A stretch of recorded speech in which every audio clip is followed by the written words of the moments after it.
శ్రీ రామకృష్ణ ప్రభ ఛానల్ను చూడండి, మాసపత్రికను చదవండి. ఓం శ్రీ విఘ్నేశ్వరాయ నమః. ఓం శ్రీ సద్గురు రామకృష్ణాయ నమః. ఓం సాక్షాత్ పరబ్రహ్మ స్వరూప శ్రీ పరమేశ్వరాయ నమః. నమః నిష్కల రూపాయ, నమః నిష్కల తేజసే, నమో సకలనాథాయ, నమస్తే సకలాత్మని అంటారు సూతుల వారు తన శివపురాణ ప్రవచన మధ్యలు, అంటే శౌనకాదులకు తెలుపుతూ శివపురాణ విశేషాలు ఆయన మధ్యలో ఈ శ్లోకం చెప్తారు. ఇది మనం క్రితం ప్రకరణంలో తెలుపుకున్నాం. నిష్కల రూపం అంటే ఏంటి? నిష్కల స్వరూపం ఆయనది ఎలాంటిది? సకల స్వరూపం అంటే సాకార రూపం ఎలాంటిది? నిష్కలం అనేది లింగరూపం, అది నిరాకారం కాదు, నామమాత్రపు ఆకారం కలిగి కానీ నిరాకారానికి ప్రతీక. అటువంటిది శివలింగ స్వరూపం. అది తేజోవంతమైనది, అది స్వప్రకాశంతో మెరిసిపోతూ ఉంటుంది. అలాగే సాకార రూపం ఆయన సకల ఆత్మలలోనూ వసిస్తూ ఉండే రూపం అది. అలాగే సకల భూతాలకు అధిపతి ఆయన. భూతాలంటే జీవులు, సకల ప్రాణులకు ఆయన అధిపతి. అటువంటి సాంబమీశ్వరం, ఆ సాంబశివుడికి మనం ముందుగా వందనాలు తెలుపుకొని ఈరోజు ప్రవచనంలో పోయినసారి మనం రుద్ర విద్యేశ్వర సంహితల్లోని ఓంకార స్వరూపం, శివలింగోద్భవం ఇవన్నీ కూడా చెప్పుకోవడం జరిగింది. ఈరోజు ప్రవచనంలో కైలాస సంహిత, వాయవీయ సంహిత, ఇవి వ్యాసుల వారు ఈ సంహితలకు పెట్టిన పేర్లు. ఆ 7 సంహితలలో ఈ 2 కూడా చాలా ముఖ్యమైనవి. ఇందులోని ఈ రెండిట్లోని విశేషాలు మనం ఈరోజు ప్రసంగించుకోబోతున్నాం. అంతకంటే కొద్దిగా ముందు మనం ఒక విషయం తెలుపుకోవాలి. శివుడు తన సృష్టిలోని సకల బ్రహ్మాండాలలోనూ భూబ్రహ్మాండం అంటే చాలా ప్రీతిపాత్రం అని బ్రహ్మ విష్ణువు ఇద్దరికీ చెప్పాడు మొదటిసారి దర్శనం ఇచ్చినప్పుడు. ఆ బ్రహ్మాండంలో కూడా, భూబ్రహ్మాండంలో కూడా ఆయనకి భూలోకం అంటే ఎంతో ప్రీతిట. ఎందుకంటే అది జంబూ ద్వీపం మధ్యగా అక్కడి నుండి మేరు పర్వతం ఉద్భవించింది. ఆ జంబూ ద్వీపం మధ్యగా ఉన్న ఈ ద్వీపం అంటే ఆయనకి ప్రత్యేకమైన అభిమానం. అలాగే ఈ భూప్రపంచాన్ని గురించి శివపురాణంలో ఎప్పుడో అంటే అనేక కోట్ల యుగాల క్రితం జరిగిన ఈ పురాణంలో తెలుపబడింది. అప్పటికే ఏమని? ఇందులో ఈ భూలోకంలో 7 సాగరాలు ఉన్నాయి, 7 ద్వీపాలు ఉన్నాయి. అలాగే మనం సంకల్పం చెప్పేటప్పుడు ఏదైనా పూజ కానీ వ్రతం కానీ చేసుకునేటప్పుడు సంకల్పంలో మనం కలశ స్థాపన చేసేటప్పుడు చెప్పుకుంటాం. కలశస్య ముఖే విష్ణు కంఠే రుద్ర సమాశ్రిత మూలే తత్ర స్థితో బ్రహ్మ మధ్యే మాతృగణా స్మృత కుక్షౌతు సాగరా సర్వే 7 ద్వీప వసుంధర అని. అంటే అప్పటికే మన ఋషులు ద్రష్టలుగా ఇవన్నీ దర్శించేశారు. భూమి, మన భూమండలంలో, భూలోకంలో 7 ద్వీపాలు ఉన్నాయి, అలాగే 7 మహాసముద్రాలు ఉన్నాయి అని చెప్పేశారు. ఇప్పటి ఖగోళ శాస్త్రజ్ఞులు కొన్ని వేల సంవత్సరాలుగా పరిశోధనలు చేసి, అందరూ కలిసి పరిశోధనలు చేసి తెలుసుకున్న విషయాలు వీరెప్పుడో ద్రష్టలుగా మహామునులు అవన్నీ కూడా దర్శించి తమ దర్శనాల్లో వారు చెప్పేశారు. అదే మన సనాతన ధర్మ విశిష్టత. ఈ విషయం మనం ఒకసారి పునఃస్మరణ చేసుకున్నా కనుక ఇక కైలాస సంహితలోకి వద్దాం. కైలాస సంహిత అది కూడా అప్పటికి సూతుల వారు శౌనకాదులకు చెప్తున్నప్పుడు దానికి వ్యాసుల వారు ఏ పేరు పెట్టడం జరగలేదు. దాన్ని కార్తికేయుడు, వామదేవుడు వీరిద్దరి సంభాషణంగా సూతుల వారికి ఆయన తెలిపారు. వామదేవుడు శిష్యుడు, కార్తికేయుడు అంటే కుమారస్వామి గురువు. ఒకసారి వామదేవుడు కుమారస్వామి నివసించే హిమాలయాల్లోని సుమేరు పర్వతంలోని కుమార శిఖరానికి వచ్చి ఆయనను గురువుగా భావించి అడిగాడు, స్వామి మీరు ఈశ్వరుడి వల్ల ఆయన తత్వం అంతా కూడా తెలుసుకున్నారు. అందులో నాకు కొన్ని సందేహాలు ఉన్నాయి, నాకు కొన్ని అర్థం కాని విషయాలు ఉన్నాయి, అవి మీరు నాకు బోధించండి అని ఆయన అభ్యర్థించినప్పుడు కుమారస్వామి తప్పకుండా నేను అలాగే బోధిస్తాను అని ఎంతో ఆనందంగా ఆ విషయాలు ఆయనకి సందేహాలన్నీ తీర్చి శివపురాణ ప్రవచనం అంతా చేశాడు. ఆయన ఆ శివపురాణాన్ని, తత్వాన్ని, అందులోని తత్వాన్ని, శివతత్వాన్ని అంతా కూడా మళ్ళీ వామదేవుడికి విపులంగా వినిపించాయి. ఇందులో ఈయన ప్రవచించిన విషయాల్లో, శివపురాణంలో ముఖ్య అంశాలను మనం ఈరోజు చెప్పుకుందాం. ఇది కైలాస సంహిత కూడా ఓంకారాన్ని మొట్టమొదటిగా కుమారస్వామి ఓంకారాన్ని, ఆ ఓంకార స్వరూపుడైన పరమేశ్వరుణ్ణి వినిపించుకున్నాడు. ఆయన అంటాడు కదా, యత్ పాదపద్మస్మరణాత్, యత్ పాదపద్మస్మరణాత్ యస్య నామ జపాదపి న్యూనం కర్మ భవేత్ పూర్ణం, న్యూనం కర్మ భవేత్ పూర్ణం తం శివం తం వందే సాంబమీశ్వరం అంటారు. అంటే దీని అర్థం ఏమిటి అంటే, ఎవరి పాదాలను మనం నిత్యం స్మరించుకుంటే, లేక ఎవరి జపాన్ని మనం నిత్యం చేస్తే మనకు అసంపూర్ణంగా నిలిచిపోయిన కార్యాలు పూర్ణమవుతాయో, లేక పూర్ణం అసలు మొదలే పెట్టలేము అనుకున్న కార్యక్రమాలు ఏమైనా ఉంటే అవి కూడా కార్యసిద్ధి పొందుతాయో, అటువంటి స అంబ సమేతుడు అంటే ఆ శక్తితో కూడి ఉన్న శివుడు, ఆయన సాంబమీశ్వరం, ఆయనకి వందనాలు అర్పిస్తున్నాను నేను అని కుమారస్వామి తన తండ్రి అయిన పరమేశ్వరుణ్ణి ప్రార్థించుకొని ఆయనకి తెలుసు పరమశివుడు ఎవరో కాదు, పరమేశ్వర అంశుడు అని తెలుసు గనక ఆయనకి ముందు ఈ ధ్యానం చేసుకున్నాడు. తర్వాత చెప్పాడు, నాయనా వామదేవ, అన్నిటిలోకి ప్రణవ మంత్రం అతి విశిష్టమైనది. ప్రణవం మరేదో కాదు, అది శివస్వరూపమే. ప్రణవం అంటే ఓంకారం. ఆ ఓంకార స్వరూపం, దాన్ని మించినది ఇంకేదీ లేదు.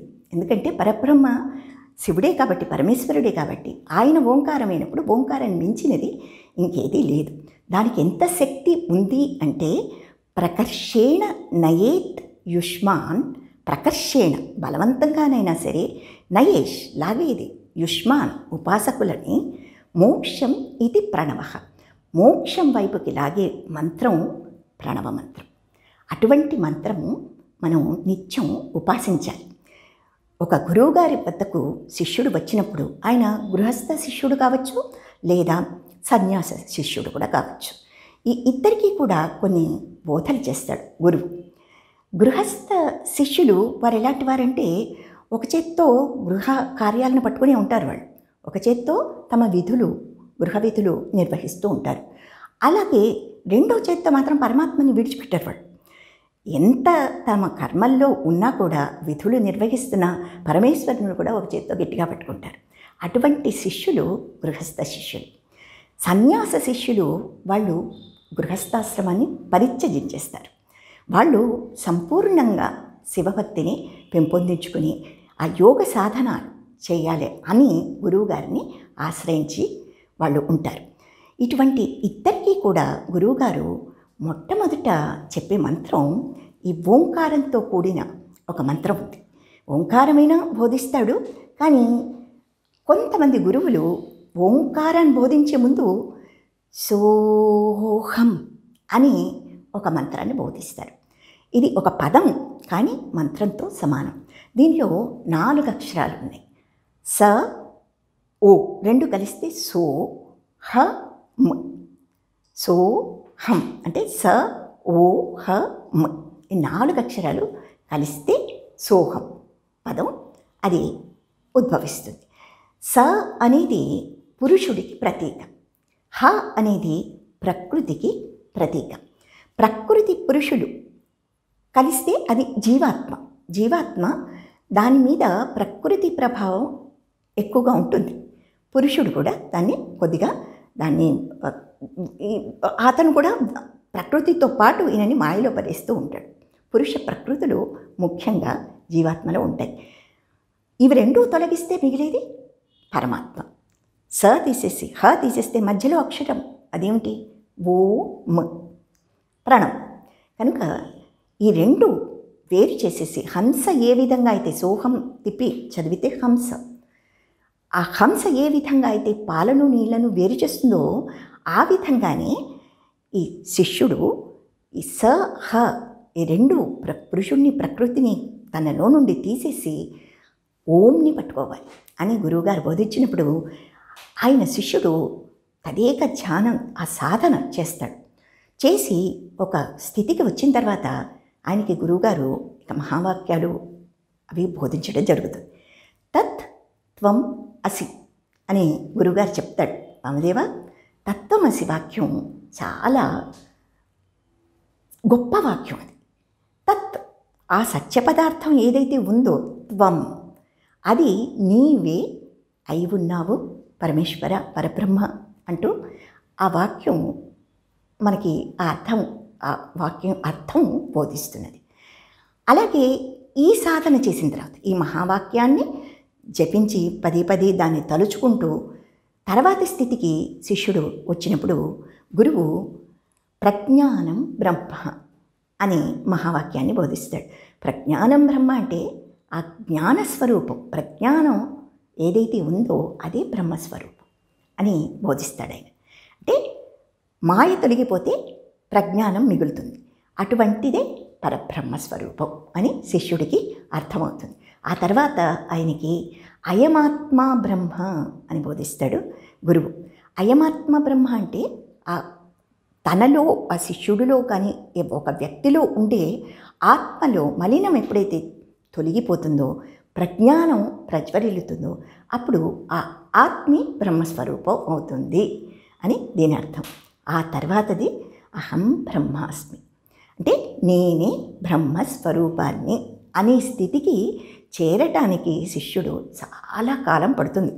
క్రమేణా ఆ స్థితికి చేరుకోవాలి. ఒక్కసారిగా అహంకారంతో అహం బ్రహ్మాస్మి అంటే దానికి అర్థం లేదు, ఫలితం లేదు. ఇటువంటివన్నీ కూడా గురువు గృహస్థ శిష్యులకి ముఖ్యంగా ఇవి బోధిస్తాడు. తర్వాత ఓంకార జపం అది చేసుకోమని ఆయన ఆదేశిస్తాడు. అయితే సన్యాస శిష్యులు మాత్రం కొద్దిగా కఠిన నియమాలు పాటించవలసి ఉంటుంది. వారికి యోగ సాధన బోధిస్తాడు గురువు. అంటే మొట్టమొదట ఒక సన్యాసి కావాలి అని వ్యక్తి నిశ్చయించుకుంటే ఆయన గురువు వద్దకు వెళ్ళి ఉపదేశం తీసుకుని ఆయన ఆదేశానుసారం ఆయన చెప్పినవన్నీ చేయాలి. మొదట శిరోముండనం చేయించుకోవాలి. అంటే వెంట్రుకలు తల మీదివి, తర్వాత మీసము గడ్డము ఇవన్నీ కూడా అహంకారానికి ప్రతీకలుగా చెప్పబడతాయి. అవన్నీ కూడా తీయించేసుకుని నదిలో 12 సార్లు మునిగి లేవాలి. ఇది శాస్త్రంలో చెప్పబడినది. అది కార్తికేయులు అంటే కుమారస్వామి వామదేవుడికి చెప్తున్నారు. అలా మునిగి లేచిన తర్వాత ఆ శిష్యుడికి ఆయన ఈ మహావాక్యాలు అవి బోధిస్తాడు. తర్వాత అష్టాంగ యోగ బోధన కూడా చేస్తాడు. అది ఆ ప్రావీణ్యం సంపాదించేందుకు ఆయన్ని ఒక్కొక్క అంగము, అష్టాంగ యోగం అంటే ఆ యోగ సాధనలో 8 అంగాలు ఉంటాయి. అది ఆ అంగాలన్నింటినీ కూడా ఒక్కొక్కటి ఈయన అభ్యసించవలసి ఉంటుంది. ఇటువంటి అష్టాంగ సాధన చేసిన తర్వాత ఆయన చివరికి సమాధి స్థితి, ఆ సమాధి స్థితికి చేరుకున్న తర్వాత అప్పుడు ఆ సమాధిలోనే ఆయన నిర్యాణం చెందితే, చనిపోతే అప్పుడు ఆయనకి అంత్యక్రియలు అంటే ఖననం చేస్తారు. సాధారణంగా దహన సంస్కారాలు చెయ్యరు. సన్యాసులకి ఖననం అనేది ఎక్కువగా చేయబడుతుంది. ఆ పద్ధతి అటువంటిది. ఆ ఖననం చేసిన తర్వాత 10 రోజులు శాస్త్రోక్త విధి విధానంగా పూజలు జరిపి 11వ రోజున అన్నదానం అందరికీ కూడా చేయిస్తారు శిష్యుడు. ఇలాగా ఆ గురువుగారు సద్గతి పొందేటట్టు ఆయన శిష్యుడు. మొదట ఈయన శిష్యుడే, తర్వాత ఈయనకి సమాధి స్థితికి చేరుకునేటప్పటికి ఈయనకు కూడా శిష్యులు ఏర్పడి వాళ్ళు ఈయన సమాధిలోకి వెళ్ళి నిర్యాణం చెందితే చేసే పద్ధతి ఇది. ఒకవేళ సమాధి దాకా చేరుకోలేకపోతే ఆ స్థితికి ఆయన మళ్ళీ జన్మించి మళ్ళీ సాధనలు కొనసాగిస్తాడు అని కుమారస్వామి ఈ అష్టాంగ యోగ సాధన అనేది వీళ్ళకి చెప్పబడింది. ఇది కొంచెం కఠినమైనది, అది చేయవలసి ఉంటుంది వారు అని వివరించేట వామదేవుడికి. తర్వాత ఈయన అంటారు, ఇటువంటి అనుష్ఠానాలన్నీ కూడా చేసి ఆ తర్వాత ప్రకృతికి అతీతమైపోయిన వాడు శివుణ్ణి, ఆ పరమేశ్వరుణ్ణి పొందుతాడు అని కుమారస్వామి తెలపడం జరిగింది. ఇది ముఖ్య విషయాలు కైలాస సంహితలో ఇవ్వబడినవి అని మనం తెలుపుకుంటున్నాం. అలాగే వాయవీయ సంహితం కూడా క్లుప్తంగా ముందుగా చెప్పుకుందాం. వాయవీయ సంహిత ఆ పేరే చెప్తోంది. వాయుదేవుడు నైమిసారణ్యంలోని మునులకు బోధించిన విషయాలు, శివపురాణంలోని విషయాలు. శివపురాణం ఆయన కూడా ప్రవచించాడు. నైమిసారణ్యం అప్పటికింకా ఏర్పడలేదు. అప్పుడే ఏర్పడిన ఆ ప్రదేశంలో మొట్టమొదటిసారి మునులు అక్కడ తపోసాధనలు సాగించిన అప్పుడు వాయుదేవుడు రావడం జరిగింది. దీనికి ఒక చిన్న ఉదంతం ఉంది, అది చెప్పుకుందాం. ఒకసారి కొంతమంది మునులు బ్రహ్మగారి దగ్గరికి వచ్చారట.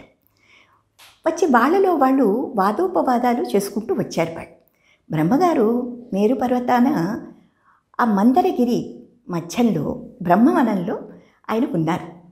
అక్కడ ఆసీనులై ఉన్నారు. వీరు వచ్చి త్రిమూర్తులలో ఎవరు అధికులు, బ్రహ్మగారైన మీరా లేక విష్ణుమూర్త లేదా ఈశ్వరుడా, ఈ ముగ్గురులో ఎవరు అధికులు అని బ్రహ్మగారిని అడిగారట.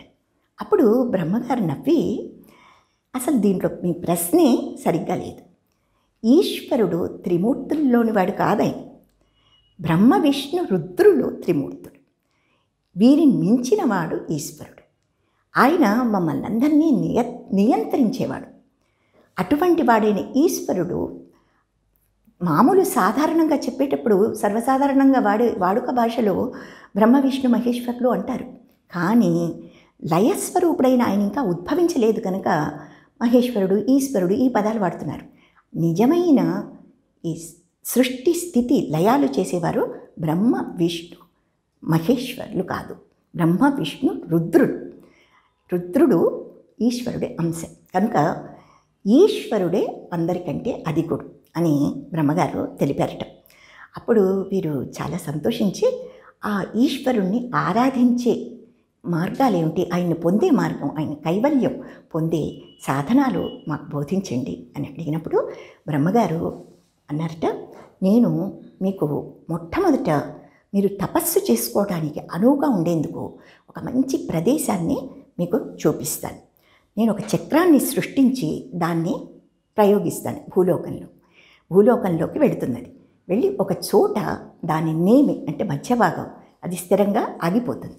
ఆ ప్రదేశం నైమిసారణ్యంగా పేరు పొందుతుంది. ఆ నైమిసారణ్యం ఎంత అందంగా అద్భుతంగా ఉంటుందంటే తపస్సు చేసేవారికి, ఈ తాపసులకు కావలసిన అక్కడ వస్తువులన్నీ కూడా అక్కడ ఉంటాయి, వనరులన్నీ కూడా లభిస్తాయి.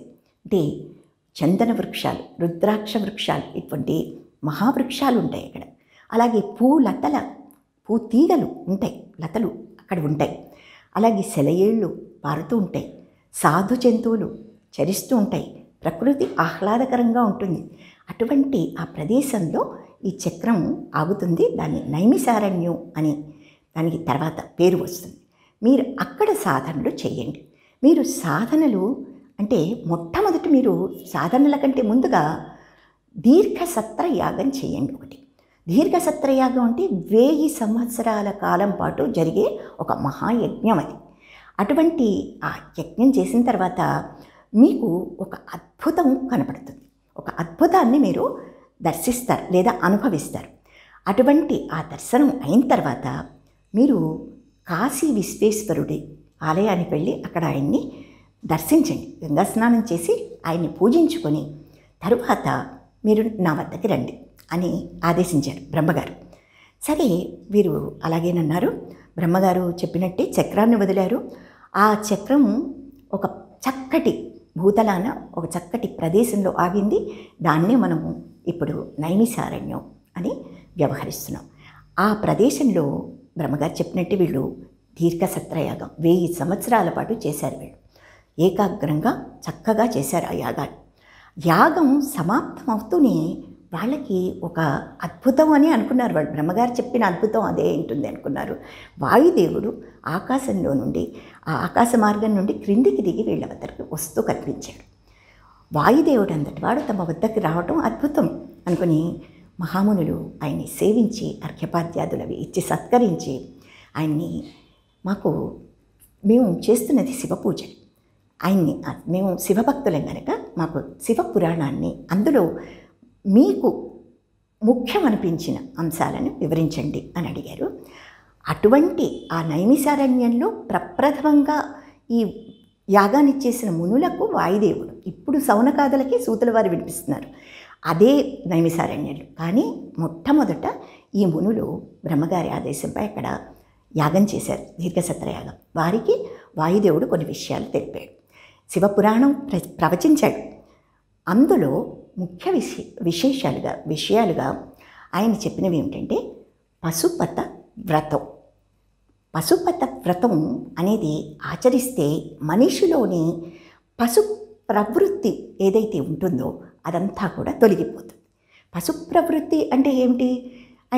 మనకి అరిషడ్ వర్గాలు ఉంటాయి. ఎప్పుడు కూడా మనం జంతువుల్లాగా ఒక్కొక్కసారి ప్రవర్తిస్తూ ఉంటాం. కామక్రోధ లోభ మోహ మదమాత్సర్యాలు అవి సరే మనసులో ఉంటాయి. కానీ కొన్ని మనకి కోరికలు కేవలం జంతువుల్లాగా చరించే మనుషులు పశువులు అని చెప్పబడతారు. జ్ఞానం లేకుండా కేవలం నిద్రాసుఖం, ఆకలి, సంగమం ఇటువంటి సాధారణ విషయాల్లో చరించే వ్యక్తులు వారిని పశువులు అని అంటుంటారు. ఆ పశు ప్రవృత్తి పోయి మోక్షం పట్ల వారికి ఆసక్తి కలగాలి అంటే ఏ వ్రతం చెయ్యాలి అని ఆ పశుపత వ్రతం అందుకు సరి అయిన మార్గం అని వాయుదేవుడు వీరికి బోధించాడు. వాయుదేవుడు ఇలా బోధించినప్పుడు అంటాడు కదా, నేను బ్రహ్మ విష్ణు లేదా ఇక దిక్పాలకులు అందరినీ చూశాను, నేను కూడా వారిలో వాడిని, ఆ దేవతల్లో వాడిని. కానీ మా అందరికంటే మించిన దైవం ఆ ఈశ్వరుడు. ఆయన మాకు ప్రసాదించిన తపోబలం చేతనే ఈ ప్రపంచాన్నంతా కూడా మేము నడిపించగలుగుతున్నాం అని ముందుగా ఆయనకి ప్రార్థించుకున్నాడు వాయుదేవుడు. అప్పుడు బ్రహ్మగారు ఈ మునులతో ఒక పద్యం అంటారు, అది చెప్పుకుందాం మనం. యతో వాచో నివర్తంతే అప్రాప్య మనసా సహా. అంటే ఎవరిని చూసి అయితే వారిని వర్ణించలేక సరస్వతీదేవి అంతటిది వెనుతిరిగి వెళ్ళిపోతుందో ఆయనే ఆనంద స్వరూపుడైన శివుడు అంటారు బ్రహ్మగారు మునులతో. అంటే ఆయన సచ్చిదానంద స్వరూపుడు. సత్ అంటే సత్య పదార్థం, చిత్ అంటే ప్రకృతితో కలిసిన శివుడు, అలాగే ఆనందం. ఈ మూడు ఆయనకి చెందిన పదాలే, సత్, చిత్, ఆనందం. అలాగే సత్యం ఆయన తత్వం, ఓం ఆయన తత్వం, ఆయన అమృత స్వరూపుడు. అంటే ఆయన జ్ఞానం అమృతంతో సమానం. అది అంటే జ్ఞానం పొందిన వారికి మరణం లేదు, అంటే చావు పుట్టుకలు ఇక ఉండవు, జన్మలు ఉండవు. అమృత స్వరూపం. అలాగే సౌమ్యం, శాంతమూర్తి. ఆయన రుద్రుడిగా లయకారకుడిగా రౌద్రం ప్రదర్శిస్తాడే కానీ మామూలుగా ఆయన శాంతమూర్తి. ఇదే వాక్యం అంటే ఈ శ్లోకంలోని మొదటి పాదం ఇదే ఉపయోగించి కుమారస్వామి కూడా ఇలా అంటారు, యతో వాచో నివర్తంతే అప్రాప్య మనసా సహా యస్య సర్వమిదం బ్రహ్మ విష్ణు రుద్రేంద్ర పూర్వకం. అంటే అది అంతా కూడా ఆ సర్వము ఎక్కడైతే ఈ సరస్వతీదేవి ఎవరినైతే వివరించలేక వెళ్ళిపోతుందో అటువంటి ఆ పదార్థం ఆ పరమేశ్వరుడే అని ఇక్కడ ఈయన కుమారస్వామి కూడా కైలాస సమితిలో కూడా ఇదే పద్యం చెప్పాడు. ఇక్కడ బ్రహ్మగారు ఆనంద స్వరూపుడిగా వివరించారు. ఇక్కడ ఆయన బ్రహ్మ విష్ణు రుద్రేంద్ర పూర్వకం, అందరికంటే మొదటివాడు పరమేశ్వరుడు అన్న అర్థంలో కుమారస్వామి కైలాస సమితిలో వివరించారు. అట్లాగే వాయుదేవుడు అడుగడుగున ఆ శివ తత్వాన్ని మధ్య మధ్యలో వీళ్ళంతా పొగుడుతూనే ఉంటారు. ఎవరైతే ఆ శివ పురాణాన్ని వినిపిస్తున్నారో వాళ్ళందరికీ కూడా శివుణ్ణి మధ్య మధ్యలో ఆయన్ని స్తుతించడం జరుగుతూనే ఉంటుంది. వాయుదేవుడు కూడా అదే అన్నాడు, విశ్వాస్మాధికో రుద్రో మహర్షిరితి శృతి. అంటే విశ్వంలో అందరికంటే అధికుడు ఎవరైతే ఉన్నారో ఆయనే రుద్రుడు. ఇది మహర్షులు శృతులు వచించిన సత్యం అని చెప్పి వాయుదేవుడు అన్నాడు. తర్వాత ఆయన మాయను కూడా జయించిన, మాయకి అతీతుడు ఆయన, మాయను కూడా జయించినవాడు, మాయకే మాయ ఆయన అటువంటి స్వరూపం అని వర్ణించిన తర్వాత ఈ పశుపత వ్రతాన్ని చెప్పి దాని విధానాన్ని కూడా మీకు తెలుపుతాను. అంతకుముందు బ్రహ్మగారు చెప్పిన కథ మనం చెప్పుకున్నాం. వాయుదేవుడు వచ్చాడు, ఈ పశుపత వ్రతాన్ని గురించి చెప్పాడు. అలాగే యోగులు చేయవలసిన సాధనల గురించి కూడా ఈయన చెప్పాడు. సాధనలు యోగులు చేసేది అష్టాంగ సాధన ద్వారానే, అష్టాంగ యోగ సాధన ద్వారానే. అదే కుమారస్వామి చెప్పింది చెప్పి ఈయనంటాడు, ఆ యోగం వల్ల ఒక్కొక్కసారి శక్తులు వస్తాయి సాధకుడికి. ఆ శక్తులు ఎలాంటివంటే దూరంగా ఉన్న వస్తువులు, దూరంగా ఉండే పదార్థాలు కూడా ఇక్కడి నుండి చూడొచ్చు, ఎంత దూరం పైన అటువంటి శక్తి ఒకటి వస్తుంది. తరువాత దూరపు సంభాషణలు వినగలుగుతాడు ఆ వ్యక్తి. లేదా రుచి చూడకుండానే ఒక పదార్థం యొక్క రుచి ఆయనకి తెలిసిపోతుంది. లేదా దేన్ని స్పర్శించకుండానే ఆ స్పర్శ జ్ఞానం ఆయనకి కలుగుతుంది. ఇటువంటి సిద్ధులు ఆయనకి సంప్రాప్తిస్తాయి. జంతువుల భాష కూడా అర్థమవడం మొదలు పెడుతుంది. అయితే ఈ సిద్ధులను ఆయన దురుపయోగం చేసుకుంటే గనక మోక్ష మార్గంలో అవి అడ్డంకిగా నిలుస్తాయి. ఈ సిద్ధులు కేవలం చూసి చూడనట్టు వెళ్ళిపోవాలి. యోగ సాధనలో సంక్రమించే ఈ సిద్ధులు అది సహజంగానే అందరికీ కూడా సంక్రమిస్తాయి. కానీ వాటిని పట్టించుకోకుండా ముందుకు వెళ్ళిపోవాలి. వాటికి లొంగిపోతే మనిషి మళ్ళీ పతనం ఆయనది మొదలవుతుంది అని వాయుదేవుడు చెప్పి కాలం యొక్క స్వరూపం కూడా చెప్పేట ఆయన. కాలం అనేది పరమేశ్వరుడు నిర్ణయించాడు. అది పగలు రాత్రి కలిసి ఒక దినమైతే అటువంటి దినాలు 30 కలిసి ఒక మాసం అనబడుతుంది. ఆ 30 దినాలు 12 నెలలు 12 సార్లు వస్తే అది ఒక సంవత్సరం. అలాంటి సంవత్సరంలో 365 రోజులు ఉంటాయి. అలాంటి మానవ 365 సంవత్సరాలు దేవలోకంలో ఒక్క సంవత్సరంగా భావించబడుతున్నది అని ఈ విధంగా కాలస్వరూపాన్ని గురించి ఆయన చెప్పాడు. తర్వాత బ్రాహ్మణులు చేయవలసిన విధులు ఏం చేయాలి, ఆయన యజ్ఞయాగాదులు చేయాలి వారు. తర్వాత వేద మంత్రాలు అవి నేర్చుకోవాలి. సంధ్యావందనం పురుషులు తప్పక ఆచరించాలి. తర్వాత ఇటువంటి మంచి పనులన్నీ కూడా, మంచి కార్యాలు అందరికీ కూడా సహాయం చేయాలి, పరోపకారం చేయాలి. ఇటువంటివన్నీ కూడా చేస్తూ క్రమంగా ఆయన మౌన జపం చేసుకుంటూ తర్వాత ఆయన ఆ ధ్యానంలోనే భగవంతుడిని దర్శించి ముక్తుడయ్యే ప్రయత్నం చేయాలి. అభావంగా ఉంటూ చేయాలి ధ్యానం.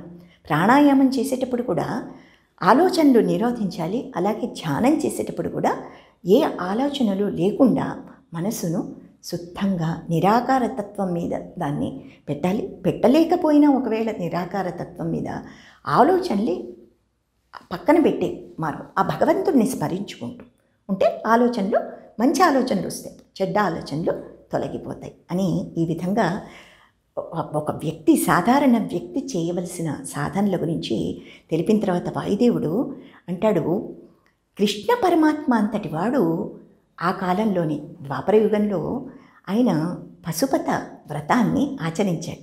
ఆ వ్రతం ఎలా చేయాలి అంటే అది ఆయన ఉపమన్యుడిని అడిగి తెలుసుకున్నాడు. ఉపమన్యుడు అనే బాలభక్తుడు శివుడికి ఆయన అపారమైన తపస్సు చేసి ఆయన అనుగ్రహం పొందినవాడు. అటువంటి వాడు చిన్నతనంలోనే ఆయన అందరికీ కూడా శివతత్వాన్ని గురించి ప్రవచనాలు చేసేవాడే. అటువంటి ఆ బాలభక్తుడిని శ్రీకృష్ణుడు ఆశ్రయించాడు. ఎందుకంటే జాంబవతికి పుత్రుడు కలగలేదట. అందుకని ఆ పుత్ర సంతతి కోసం జాంబవతి కోసం ఆయన ఉపమన్యుడిని ఏదైనా సాధనం చెప్పమన్నప్పుడు ఆయన పశుపత వ్రతాన్ని చెయ్యమని ఆయనకి చెప్పాడు. అలాగే శివ సహస్రనామాల్ని ఉపమన్యుడు ఈయనకి అన్ని చక్కటి నామాలు సర్వ సర్వ ఇటువంటి భవ ఈ ఉగ్రహ రుద్ర ఈ పదాలన్నీ ఏవేవి శివుడికి ఇష్టమో ఆ పదాల అర్థాలు చెబుతూ నామాల్లోని ప్రతి ఒక్క పదానికి కూడా పర్యాయ పదాలు అనేక అర్థాలు అన్నీ కూడా వివరిస్తూ ఆయనకి విపులంగా ఆ సహస్రనామ స్తోత్రం అందులోని అర్థాలు ఉపదేశించాడు ఉపమన్యుడు. అటువంటి ఉపమన్యుడు తర్వాత వాయుదేవుడు కూడా చెప్పిన పశుపత వ్రతం వివరాలు ఏమిటి అంటే, ఆ వ్రతం చేయదలుచుకున్న వాళ్ళు చైత్రశుద్ధ పౌర్ణమి రోజు అది చెయ్యాలి. అంతకు 2 రోజుల ముందు అంటే చైత్రశుద్ధ త్రయోదశి రోజు వాళ్ళు సంకల్పించుకోవాలి, ఈ వ్రతం నేను చేస్తాను అని. ఆ పురుషుడు అలా సంకల్పించు, ఇది సాధారణంగా పురుషులు చేస్తారు. ఆ సంకల్పించుకున్న పురుషుడు తెల్లటి వస్త్రాలు ధరించి తెల్లటి పూమాలలు వేసుకొని తెల్లటి యజ్ఞోపవీతం, తెల్లదారాలతో చేసిన యజ్ఞోపవీతము, తోరణము ఇవన్నీ కూడా ఆయన కట్టుకొని యజ్ఞోపవీతం ధరించి హోమం, ఆవు నెయ్యి హోమ పదార్థాలు అన్ని హోమగుండంలో వేసి హోమం చేయాలి. గురువు ఆధ్వర్యంలోనే, గురువు ఆదేశంతోనే ఇది చేయాలి. తమంతట తాముగా చేస్తే మళ్ళీ దాని ఫలితాలు వ్యతిరిక్త ఫలితాలు కూడా వస్తాయి. కానీ అందుకని గురూపదేశంతో ఆదేశంతో చేయాలి ఆయన. తర్వాత చైత్ర శుద్ధ త్రయోదశి రోజు సంకల్పించుకుని చతుర్దశి రోజు, ఆ రోజు రాత్రి ఏదైనా తినచ్చు, పొద్దున ఏమీ తినకూడదు. త్రయోదశి రోజు ఉపవాసం ఉండి రాత్రి ఉపాహారం తీసుకుని చతుర్దశి నాడు కూడా ఇలాగే హోమం చేసి రాత్రి కూడా ఉపవాసం ఉండి, అంటే రోజంతా కూడా ఉపవాసం ఉండి మర్నాడైన చైత్ర పౌర్ణమి నాడు మళ్ళీ హోమం చేసి ఆ శివమంత్రాలు అన్నీ గురువుగారు చెప్తారు. అవన్నీ చేసిన తర్వాత ఆయన ఆ హోమంలో ఉండే భస్మం శరీరానికి అద్దుకోవాలి. అంతా అద్దుకొని మన శరీర అంగాలు ఈ తెల్ల వస్త్రాలు వేసుకున్నవి తీసేసి ఆకులతో కప్పుకోవాలి. ముఖ్యమైన అంగాలు ఆకులతో కానీ జింక చర్మంతో కానీ కప్పుకోవాలి. ఆ తర్వాత నదిలో మునిగి లేచి మళ్ళీ భస్మం పూసుకొని ఇలా 3 సార్లు యోగ సాధన గురువుగారు చెప్పించి నా విధంగా, ఆయన చెప్పిన విధంగా చేయాలి. అది ఒక్కరోజు చేస్తే, ఇది పౌర్ణమి రోజు చేసే యోగ సాధన ఇది పశుపత వ్రతం. ఇది 12 నెలలు చేయవచ్చు, 6 నెలలు చేయవచ్చు, 3 నెలలు చేయవచ్చు, 12 రోజులు చేయవచ్చు, లేదా వారం రోజులు చేయవచ్చు, 6 రోజులు చేయవచ్చు, 3 రోజులు లేదా కనీసం ఒక్క రోజైనా చేయవచ్చు. దాని ఫలితం ఉంటుంది. క్రమంగా అది మోక్షానికి మనకి అటు బాటలు వేస్తుందన్నమాట, మోక్షానికి దారి చూపిస్తున్నది అని ఇద్దరు కూడా, వాయుదేవుడు మునులకు, కృష్ణ పరమాత్మకు ఉపమన్యుడు ఈ విధంగా తెలిపారు వాళ్ళు. తర్వాత ఇదంతా కూడా విన్నారు ఈ మునులు. సరే, ఉపమన్యుడు చెప్పిన విషయాలు ఆయన పాటించాడు. కృష్ణుడు కూడా పశుపత వ్రతం చేసి ఆ తర్వాత జాంబవతికి సాంబుడు అని పుత్రుడు పుట్టాడు. పుత్రుడు కలగగా ఆయనకి సాంబుడు అని పేరు పెట్టుకున్నాడు. స అంబ అంటే శివుడు. శివుడు కనుక శివుడి వ్రతం చేస్తే పుట్టిన పుత్రుడు కనుక సాంబుడు అని ఆయనకి నామకరణం చేశాడు కృష్ణుడు. ఇటువంటి ఈ పశుపత వ్రతాన్ని విన్న తర్వాత వాయుదేవుడు వాళ్ళకి చెప్పి అంతర్ధానం అయిపోవడం జరిగింది. వీళ్ళు అప్పుడు బ్రహ్మగారు చెప్పినట్టే కాశీకి వెళ్ళారు, వారణాసికి. గంగా స్నానం చేసి విశ్వేశ్వర పూజలు చేసి ఆ తర్వాత బయటికి వచ్చినప్పుడు వాళ్ళకి మరొక అద్భుతం కనిపించింది. గగన మార్గంలో ఒక పెద్ద కాంతి పుంజం అలా వెళ్ళిపోతోంది. దాంట్లోకి ఎందరో మహర్షులు దానిలో లీనమవుతున్నారు. వెనక నుండి వచ్చి వాళ్ళ సూక్ష్మ శరీరాలు అందులో లీనమవుతున్నాయి. ఇది వీళ్ళు చూశారు, దర్శించారు మహర్షులు. ఆ తర్వాత కొంతసేపు అయిన తర్వాత కాస్త దూరానికి వెళ్ళి ఆ కాంతి పుంజం అంతర్ధానం అయిపోయింది. అది కనిపించలేదు వీళ్ళకి. ఆ తర్వాత ఇప్పుడు మహర్షులు దీని అర్థం ఏమిటో వాళ్ళకి తెలియలేదు. వెళ్ళారు బ్రహ్మగారి దగ్గరికి వెళ్ళి, ఇలా మేము చూసాం, ఈ దర్శనం అయింది మాకు, ఇటువంటి అద్భుత దర్శనం, దీని అర్థం ఏమిటి అని అడిగినప్పుడు బ్రహ్మగారు చిరునవ్వు నవ్వి, నాయన నేను అనుకున్నదే అయింది, మీరు మహాపురుషులు, మహాసాధకులు, అందుకే మీకు ఈ దర్శనం జరిగింది. మీకు మోక్షం త్వరలో ప్రాప్తింపనున్నది. కనుక మీరు ఇప్పుడు నేను చెప్పినట్టు చేయండి. మీరు సరైన సమయానికి వచ్చారు నా దగ్గరికి. ఈ సమయానికి నందీశ్వరుడు ఈశ్వరుడి చేత ఆదేశింపబడి సనత్కుమారుడికి, ఆయన మందరాచలంలో తపస్సు చేస్తున్నాడు, అక్కడికి వెళుతున్నాడు నందీశ్వరుడు. వెళ్ళి ఆయనకి పరిపూర్ణ జ్ఞానుడు ఇంకా కాలేదు అని ఈశ్వరుడు అనుకుని నందీశ్వరుడి చేత శివపురాణం, ఆయన ఒకసారి శివుడు చెప్పగా విన్నాడు సనత్కుమారుడు శివపురాణాన్ని 1,00,000 శ్లోకాల్లో. కానీ ఆయనకు పూర్ణ జ్ఞానం రాలేదుట. అందుకని నందీశ్వరుణ్ణి అక్కడికి పంపించాడు శివుడు. ఆయన వెళ్తున్నాడు. మీరు నందీశ్వరుడి దగ్గరికి వెళ్ళి మీరు కూడా సనత్కుమారుడికి ఆయన చెప్పే ఆ ప్రవచనం అంతా విని అందులో ఈ పశుపత వ్రతం మళ్ళీ ఆయన చెప్తాడు. సరిగ్గా అది అర్థం చేసుకొని మీరు కూడా పశుపత వ్రతం చేస్తే ఆ తర్వాత మీకు మోక్షం కరతలామలకం అవుతుంది అని బ్రహ్మగారు చెప్పగానే మునులు ఎంతో సంతోషించి అప్పటికప్పుడు వారు ఆ మందరాచలానికి పయనమై వెళ్ళారట.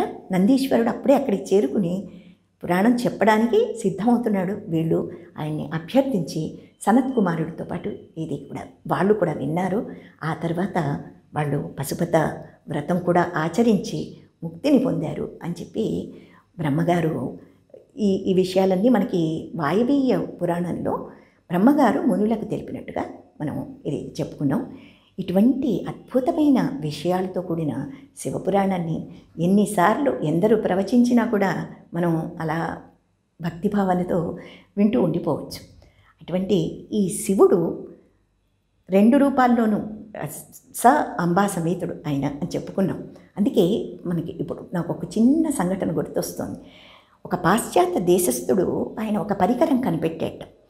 ఆ పరికరం మనం ఎటువంటి శబ్దం చేస్తే ఆ శబ్దానికి అనువైన చిత్రం అది గీసేస్తుంది. ఒకప్పుడు ఆయన భారతదేశానికి వచ్చి ఒక మహాత్ముడిని అడిగాట, మీ సంస్కృతిలో ఏది మంచి పదం అంటే ఆయన వెంటనే ఓం అని నాదం చేశాడు. ఆ నాదానికి అనుగుణంగా ఈ పరికరం ఒక చిత్రం గీసేసింది. అది శ్రీచక్ర యంత్రం. అంటే ఓం అనేది శక్తికి వర్తిస్తుంది. అదే ఒక్కొక్కసారి శివలింగాన్ని కూడా చూపిస్తుంది. అంటే ఇద్దరు కూడా ఒకటే, ఇద్దరు ఒకే స్వరూపమే 2 విధాలుగా అది ఉద్భవించింది.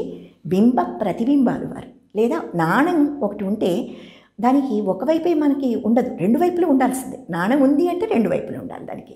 అలాగే ఒకవైపు శివుడైతే ఒకవైపు శక్తి, ఈ 2 కలిస్తే అది ఓం.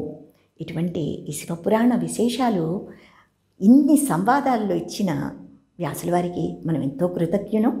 ఆయనకి వందనాలు అర్పించుకుందాం. ఆ పరమేశ్వరుడికి సదా కృతజ్ఞుడమై ఉందాం. సర్వం పరమేశ్వరార్పణమస్తు. శాంతి శాంతి శాంతి.